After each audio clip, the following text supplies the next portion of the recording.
Hey, what's up everybody? Welcome back.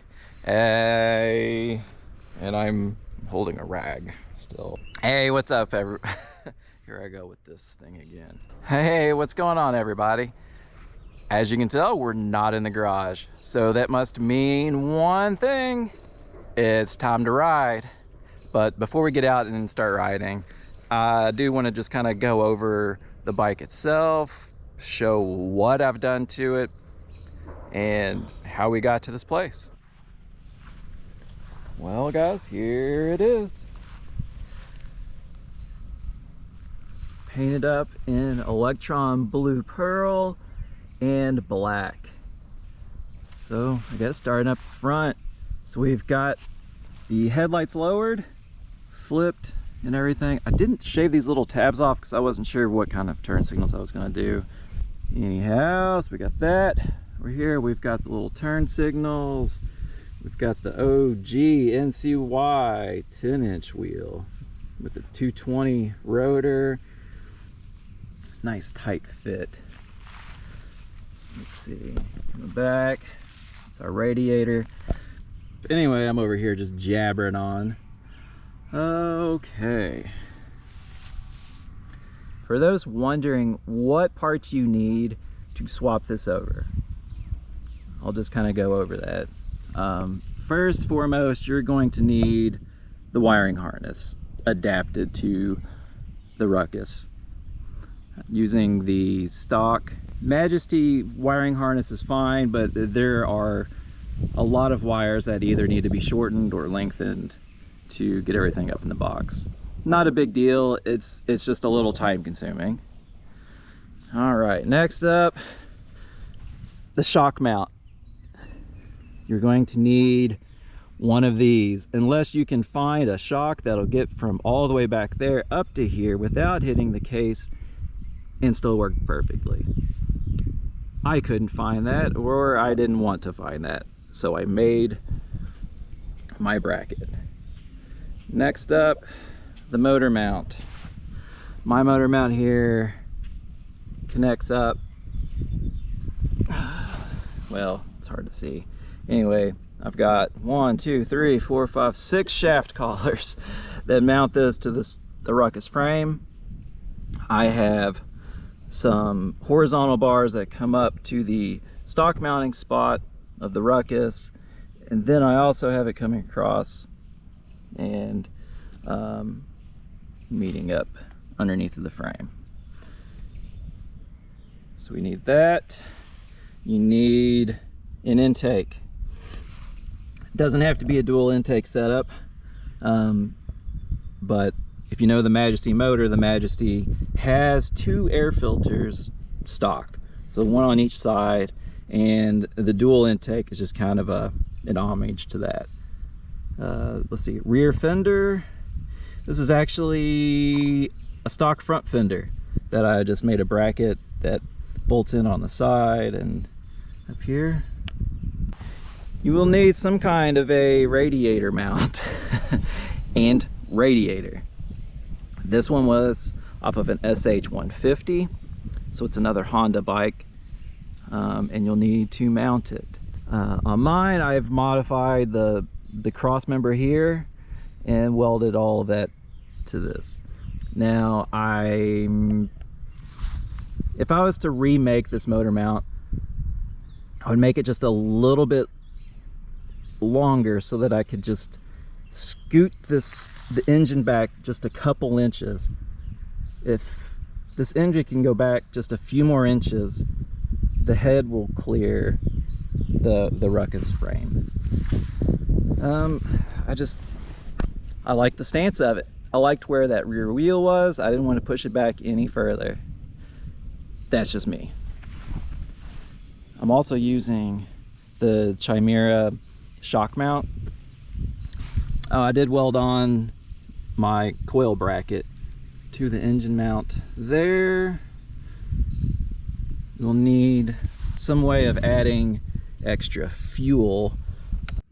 Okay, so you need a way to control the fuel.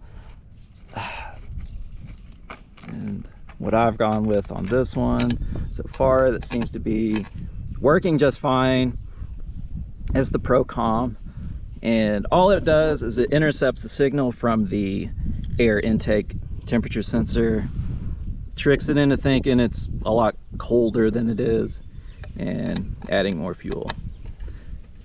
Still just rambling. I got my coolant. I have my coolant reservoir here, welded onto the seat frame. Let's see. What else? An exhaust. This is all just the stock Majesty pipe. The stock Majesty muffler is a slip-on muffler from the factory. So literally just loosen it up, pull it off, and you've got a nice header pipe already. I bought this guy off Amazon, 30 bucks or something. Works great. You know, you just have to weld on the little adapter for it. You're good to go. Let's see, in the back rear swing arm area, used to come out to here with all kinds of mounts and stuff just for the muffler. I took this off, flipped it over, noticed it had a nice contour still on the inside of it. So I didn't actually remove any of the material that is needed, but I just was able to trim off everything that we didn't need. What else do you need for this swap? So I've talked about motor mount, shock mount, intake, fender bracket, fuel controller, exhaust, fuel pump. So you also need to get a fuel pump for it. I think the EFI Zoomer tanks or whatever, that would probably work, but I have, it's the same fuel pump that Rolling Wrench uses for their EFI kits, if that means anything to you.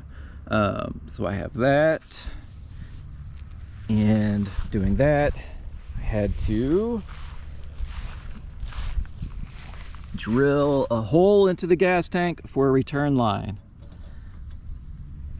I either got really lucky or I measured incredibly accurately, because I have just enough clearance between my fan and the return there.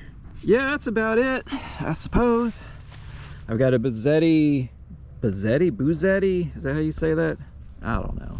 Buzzetti kickstand here, but I had chopped off the top half of it and welded a piece of 1/4 inch on the inside of it. You know what?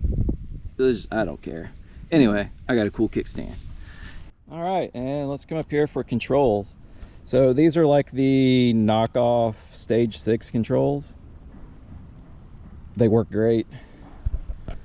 This is just a generic scooter kill switch start button. Works great. I do have, what is this? The Nibby NIBBI. There we go. Throttle. It's really smooth. I actually like this one.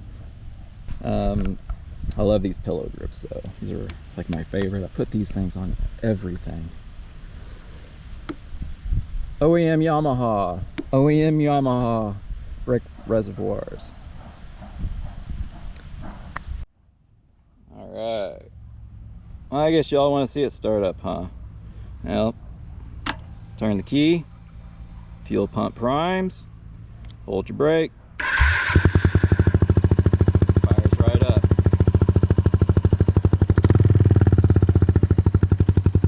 If you want to see this thing on its first shakedown run, check out my other videos. It's probably going to get posted tomorrow, or it may be posted already by the time you're watching this. So go check the other videos, subscribe for more updates.